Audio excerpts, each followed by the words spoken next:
नमस्कार। मेरी आज की कहानी का नाम है 7 घड़े। बरसों पहले की बात है। किसी गांव में एक नाई रहता था।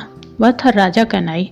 नाई अपनी पत्नी के साथ एक छोटी सी कुटिया में रहता था। ना तो वो लोग बहुत धनी थे और ना ही बिल्कुल निर्धन। राजा हर माह नाई को वेतन देते और उससे उसकी गृहस्थी चल जाती। पर नाई को संतोष न था। वह धनी होना चाहता था। वह अपनी पत्नी से कहता, जितना सको बचत किया करो। तुम्हारे पास और भी सोने के गहने होने चाहिए। जब हमारे पास थोड़ा पैसा जमा होगा तो मैं तुम्हारे लिए बढ़िया स्वर्णहार खरीद दूंगा। मैं चाहता हूँ कि तुम एक धनी की पत्नी के समान दिखो। अतएव नाई और उसकी पत्नी यथाशक्ति पैसा जमा करने लगे। जब उनके पास थोड़ा पैसा हुआ तो वे दोनों सुनार की दुकान पर गए और एक सोने का हार खरीद लाए। नाई की पत्नी बड़ी प्रसन्न हुई। नाई ने अपनी पत्नी से कहा, अब तुम बड़े घर की बहू के समान लग रही हो। पर नाई को अब भी संतोष न था। वह यही सोचा करता कि और भी सोना मिल जाता तो अच्छा होता। एक दिन संध्या वह अपने घर के पास जंगल में घूमने गया। एक वृक्ष के नीचे बैठकर वह सदा की भांति सोने के संबंध में सोचने लगा। उसने मन में विचार किया, कहीं से और सोना मिल जाता। उसी समय उसने एक आवाज सुनी। लगता था मानो आवाज उसी वृक्ष से आ रही है। आवाज ने कहा, नाई नाई, क्या तुम धनी होना चाहते हो? क्या तुम्हें सोना चाहिए? हाँ हाँ, नाई चिल्लाया, ठीक कहते हो, मैं धनी होना चाहता हूँ, मुझे सोना चाहिए। आवाज ने पूछा, तुम्हें कितना सोना चाहिए? क्या तुम्हें 7 घड़े सोना चाहिए? हाँ हाँ, नाई चिल्लाया, 7 घड़े, ठीक कहते हो, मुझे 7 घड़े सोना चाहिए। तब ठीक है। उस आवाज ने कहा, तुम घर लौट जाओ, देखोगे कि 7 घड़े वहां तुम्हारा रास्ता जो रहे हैं। नाई उछल पड़ा और अपनी कुटिया की ओर सरपट भागा।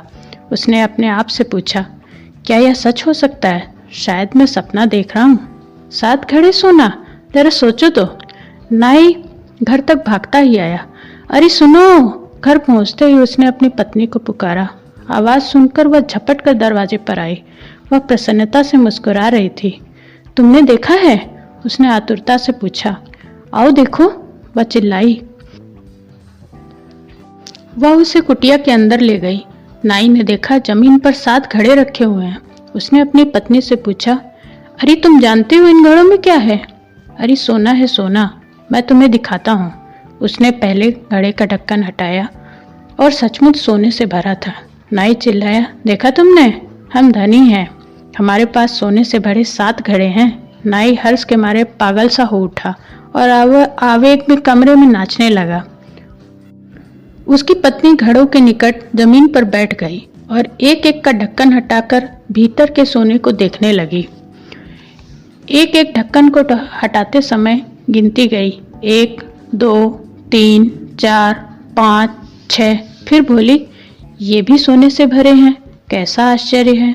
तब उसने 7वें घड़े के ढक्कन को हटाया तो उसके मुंह से एक अचरज भरी चीख निकल गई। 7वां घड़ा आधा खाली था। वह चिल्लाई, यह घड़ा तो आधा खाली है। नाई चीखा, क्या कहते हो, यह घड़ा आधा कैसे है?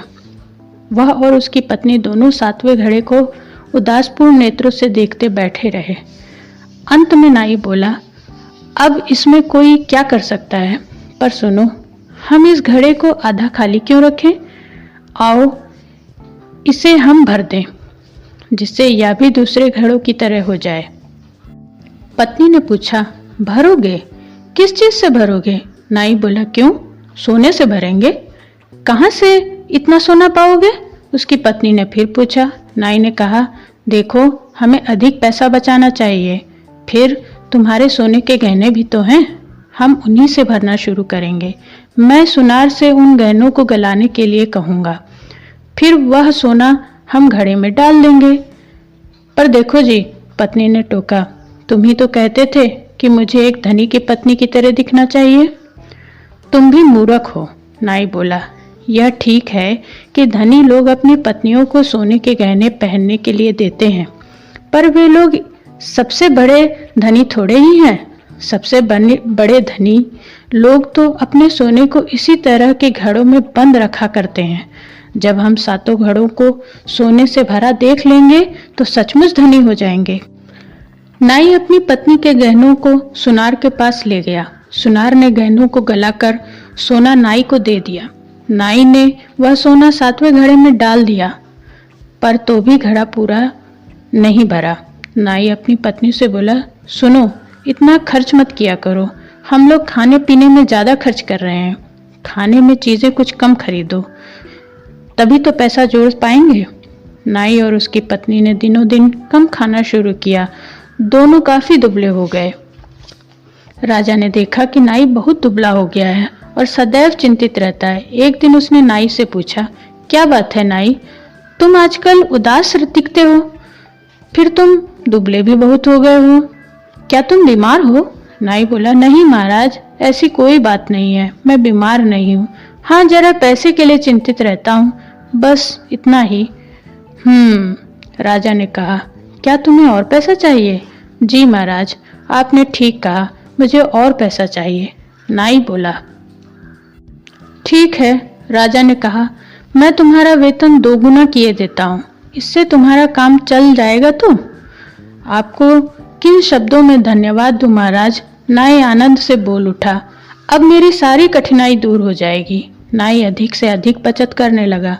जो भी पैसा वह जमा करता उसका सोना खरीदता, पर 7वां घड़ा पूरा भर ही नहीं पाया। उसने अपनी पत्नी से कहा, अरे देखो, खाने पीने की चीजें जरा कम खरीदो, खाने पीने पर ही शायद इतना खर्च करोगी तो हम और सोना कैसे खरीद सकेंगे? राजा ने लक्ष्य किया कि नाई अब भी उदास और चिंताग्रस्त है। एक दिन उन्होंने नाई से कहा, क्या बात है, मैंने तुम्हारा वेतन 2 गुना कर दिया, फिर भी तुम बड़े चिंतित दिखते हो, तुम दिन पर दिन दुबले ही होते जा रहे हो। नाई समझ न सका कि क्या कहे। वह राजा से कैसे कह सकता था कि उसे सोना और अधिक सोना चाहिए। उसने 7 घड़ों की बात किसी से भी नहीं कही थी। अचानक राजा फिर से बोल उठे, अब समझा क्या बात है, वह 7 घड़ों वाली बात ही होगी। तुम्हें 7 घड़े मिले हैं ना, है ना बात ठीक? नाई आश्चर्यचकित हो गया। उसने पूछा, आपने यह कैसे जाना सरकार? राजा हंसे, बोले, मैं जानता हूँ, एक बार मुझे ये 7 घड़े दिए गए थे। मैंने एक वृक्ष से आवाज आती सुनी जिसने घड़े देने की बात कही थी। तो क्या आपने घड़े स्वीकार नहीं किए? नाई ने पूछा। मैंने स्वीकार तो किए, पर तुरंत मुझे लगा कहीं कुछ गोलमाल है।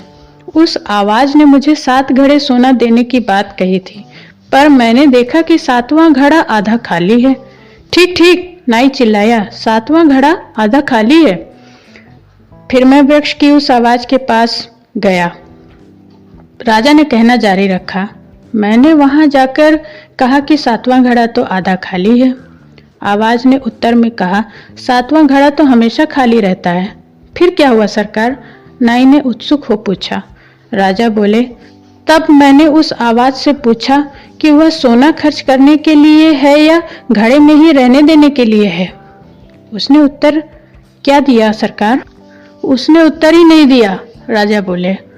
अतः मैं राजमहल वापस चला आया और बैठकर उन घड़ों के बारे में सोचने लगा। फिर? नाई ने पूछा। अचानक मुझे बात समझ में आई कि उस आवाज ने यह क्यों कहा कि 7वां घड़ा तो हमेशा खाली रहता है। राजा बोले, उस आवाज के कथन का तात्पर्य यह था कि उसे भरने की जितनी चेष्टा की जाए वह कभी नहीं भरेगा। तब मुझे अनुभव हुआ कि वह मुझे फंसाने का फंदा था, जिससे मुझे अधिक से अधिक सोना पाने की लालसा बढ़े। चूंकि वह घड़ा कभी भरता नहीं, इसलिए सोना पाने की मेरी तृष्णा कभी मरती नहीं। फंदा? नाई चिल्लाया। हाँ, राजा बोले, वह फंदा ही था, पर मैंने वह भांप लिया। मैं पकड़ में नहीं आया। देखो, वह 7वां घड़ा तृष्णा का घड़ा था। तुम्हें जितना अधिक मिले, तुम्हारी तृष्णा उतनी ही बढ़ती जाती है, उसका कोई अंत नहीं। फिर आप उस फंदे से कैसे निकले? नाई ने पूछा। वह बड़ा सरल था, राजा ने कहा। मैं एक बार फिर उस वृक्ष के पास गया और उस आवाज से बोला, तुम अपने ये 7 घड़े सोना वापस ले लो, मैं उन्हें नहीं चाहता। फिर क्या हुआ? नाई ने पूछा। वह आवाज बोली, ठीक है, मैं उन घड़ों को वापस ले लूंगी। और जब मैं महल पहुंचा तो घड़े गायब थे, राजा ने बतलाया। तब तो 7वां घड़ा कभी भरा ही नहीं जा सकता। नाई ने अपने विचारों में खोए हुए कहा। आप यह निश्चित मानते हैं सरकार? राजा बोले, इसमें कोई संदेह नहीं। तुम अधिक विलंब होने से पूर्व ही वे घड़े जाकर लौटा दो। तुम दुबले हो गए हो, बीमार हो गए हो। सोना पाने की इस सतत बढ़ती तृष्णा से भला क्या लाभ हो सकता है? मैं कहता हूँ कहीं अधिक विपत्ति में न पड़ जाओ, इससे पूर्व उन घड़ों को लौटा दो। राजा की बात से नाई बहुत डर गया। वह तुरंत जंगल के उस वृक्ष के पास दौड़ा गया और उस आवाज से उन 7 घड़ों को वापस लेने के लिए कहा। ठीक है, मैं ले लूंगी, वह आवाज बोली। जब नाई घर पहुंचा तो 7 घड़े गायब थे, और हाँ, उनके साथ ही नाई ने खर्च में कटौती करके जो सोना बचाया था वह भी उसकी पत्नी के सारे गहनों के साथ गायब हो गया था। तो यह थी आज की कहानी। धन्यवाद।